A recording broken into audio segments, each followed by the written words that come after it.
tenemos todo listo.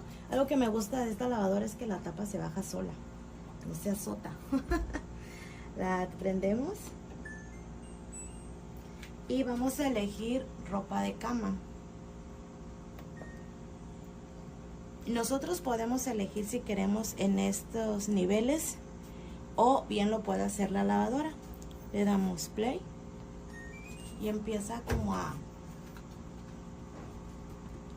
censar el peso, si se dan cuenta, y es donde mide.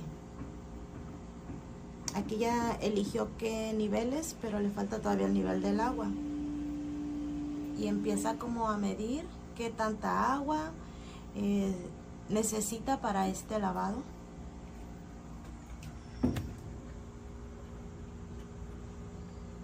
Vean esto, cómo lo hace.